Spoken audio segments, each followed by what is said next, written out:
विद्यार्थियों, मैं डॉक्टर पूरनमल मीणा से आचार्य हिंदी शहीद कैप्टन रिपुदमन सिंह राजकीय महाविद्यालय सवाई माधोपुर से। विद्यार्थियों, आज हम बीए पाठ तृतीय वर्ष के प्रथम प्रश्न पत्र हिंदी साहित्य के आधुनिक कवि सूर्यकांत त्रिपाठी निराला द्वारा रचित कविताओं के बारे में चर्चा करेंगे। उनके पद्यांशों की हम व्याख्या यहाँ पे करेंगे।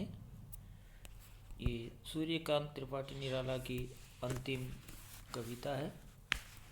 इसने निर्जर बह गया है।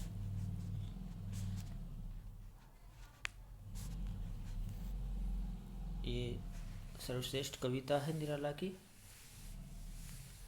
यहाँ पे निराला जी मनुष्य के जीवन की नश्वरता और उसका क्या सार है उसका चित्रण करते हैं और इसमें अपने मन के जो भाव होते हैं, जो निराशा की भावनाओं को व्यक्त करने का जो व्यक्ति प्रयास करता है, और मनुष्य जीवन में जो सांसारिक जीवन होता है उसकी जो गतिशील वेला होती है उसमें मनुष्य को वेदना भी होती है, निराशा भी होती है। उसी बात को निराला ने अपनी इस कविता में बताने का कार्य किया है।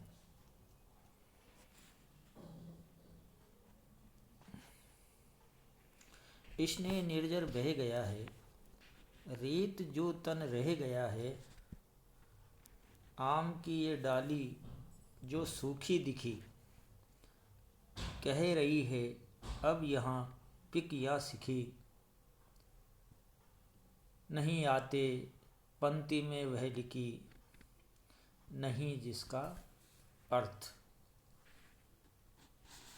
जीवन दह गया है, दिए हैं मैंने जगत को फूल पल, किया है अपनी प्रभा से चकित चल, पर अनस्वर था सफल पल्लवित पल, ठाठ जीवन का वहीं जो ढह गया है, ठाठ जीवन का वहीं जो ढह गया है।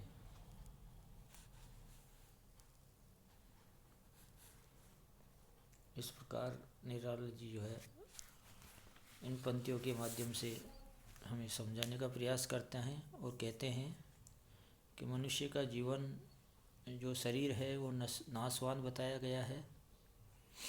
उसी का चित्रण यहाँ पे कवि निराला करते हैं और कहते हैं कि जीवन में जो यौवन होता है उसमें हमेशा इसने निर्जर बह गया है, रेत जो तन रह गया है। हमेशा प्यार का, स्नेह का झरना जो है निरंतर बहता हुआ दिखाई देता है और अब वो धीरे धीरे जो है रेत के समान वो झरना बह करके अपनी गति समाप्त कर लेता है और उसका कोई भी भाग या चिन्ह जिसको कह सकते हैं हम, वो कहीं दिखाई नहीं देता है। यानी हमारा जो यौवन काल होता है वो अब पूरी तरीके से व्यतीत हो गया है और उस यौवन काल की जगह क्या हुआ है, केवल झरने के स्थान पर क्या हुआ, रेतीली मिट्टी के कण दिखाई देते हैं। और उसी प्रकार से मनुष्य के जीवन में जो हमारे शरीर में जल है उसके बह जाने से, यानी हमारी जो शक्ति है, शरीर में जो शक्ति है वे शरीर उसके चले जाने से रेत के समान शुष्क हो गया है।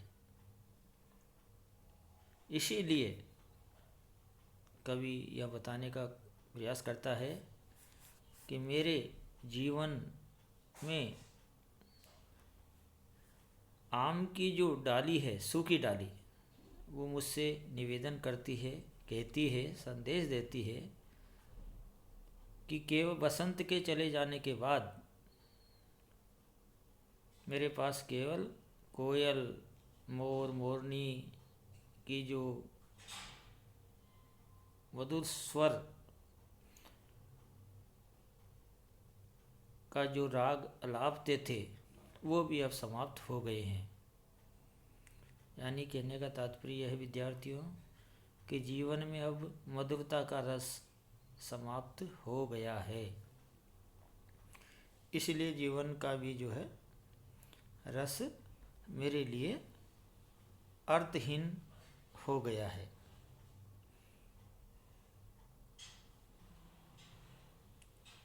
और आगे कहते हैं निराला जी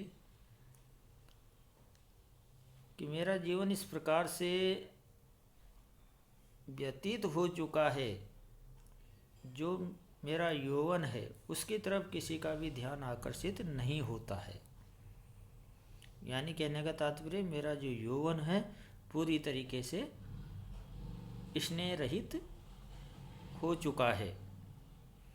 यानी मुझे जो जीवन में सुख, सौंदर्य, विलास के जो अवसर प्राप्त होते थे वो अब सभी जल करके समाप्त हो गए हैं। यानी कहने का तात्पर्य यह है कि मेरे जीवन में पूरी तरीके से नीरसता का भाव आ गया है।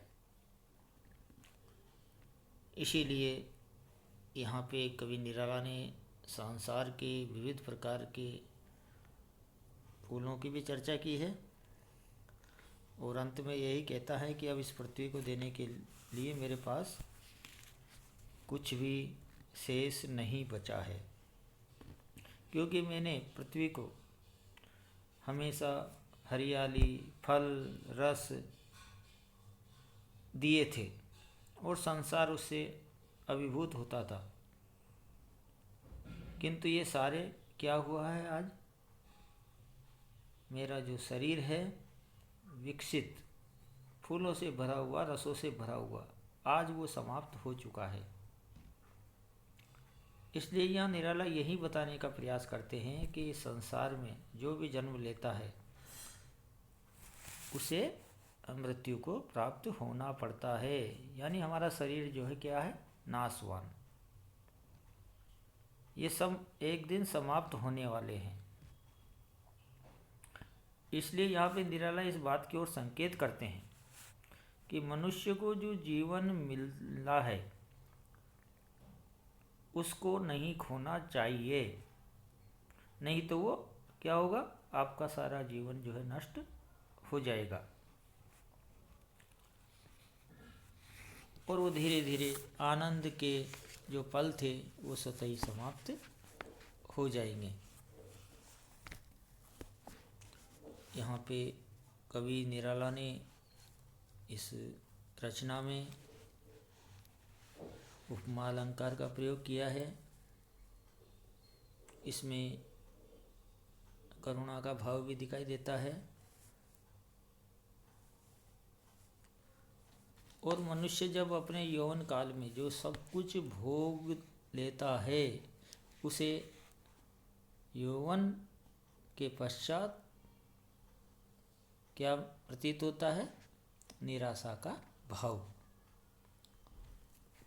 तो यहाँ पे निराला जी ने संसार को क्षणभंगुरता माना है। यदि हम दर्शन की बात करें, चिंतन की बात करें, तो ये सारी चीज़ें हमारे सामने प्रस्तुत होती है।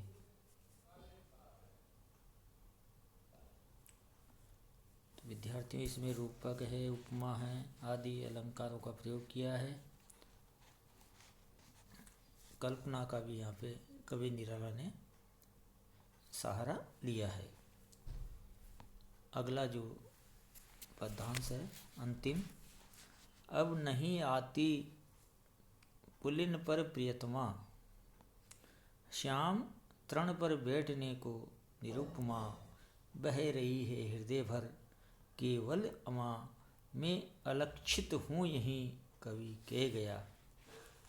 ये भी उसी स्नेह निर्देश कविता से लिया गया है। इसमें भी उसी भाव को व्यक्त किया गया है, निराशा के भाव को।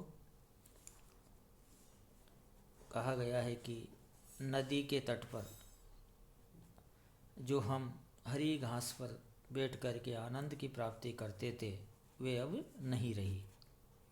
और इसी कारण से मनुष्य के जीवन में वेदना, करुणा, निराशा आदि का भाव दिखाई देता है, जिसको हम काली रात कहते हैं, अमावस्या की रात, वैसी स्थिति दिखाई देती है। क्योंकि यहाँ जीवन का जो अस्तित्व माना गया है वे भी क्या हुआ है, संध्या काल की तरह समाप्त हो गया है। उसमें भी नीरसता का भाव आ चुका है। और इसी स्थिति में जो कवि मनुष्य के भावुक भावों को, हृदय को व्यक्त करने में भी अपनी असमर्थता व्यक्त करता है। इसीलिए कवि कहता है कि ये जीवन जो है हमारा क्या हो गया है, इसने रहित, इसलिए उसका कोई भी उसको भर नहीं सकता, उस भाव को भर नहीं सकता, उस यौवन को पुनः नहीं ला सकता। इसीलिए उस सत्य को स्वीकारने की बात यहाँ पे निराला करते हैं। यहाँ पे कवि निराला ने प्रतीकों का सहारा लिया है और उपमा, रूपक आदि अलंकारों का यहाँ पे प्रयोग किया है। विद्यार्थियों, आज हमने निराला की कविताओं के बारे में चर्चा की है। उससे पूर्व भी हम उनके जो कविताएं थी उनके चर्चा की। आज ये अंतिम कविता थी उनकी। विद्यार्थियों, आगे हम अगले कवि, आधुनिक कवि, छायावादी कवि सुमित्रानंदन पंत की कविताओं पर चर्चा करेंगे, जो हमारे पाठ्यक्रम में दी गई है। उन्हीं पर हम चर्चा करेंगे। एक चीज़ का ध्यान रखना है विद्यार्थियों, पुस्तक में बहुत सारी पाठ्यक्रम के अतिरिक्त भी कुछ कविताओं को समाहित किया गया है, किंतु हमें जो हमारा सिलेबस है, पाठ्यक्रम है, उन्हीं कविताओं पर विचार करना है, उन्हीं को पढ़ना है। उसी के अंतर्गत हम इसके पश्चात जब हम चर्चा करेंगे तो वो हमारे सुमित्रानंदन पंत, जो प्रकृति के सुकुमार कवि के रूप में जाने जाते हैं, उनकी कविताओं पर हम चर्चा करेंगे। आज इतना ही विद्यार्थियों, नमस्कार।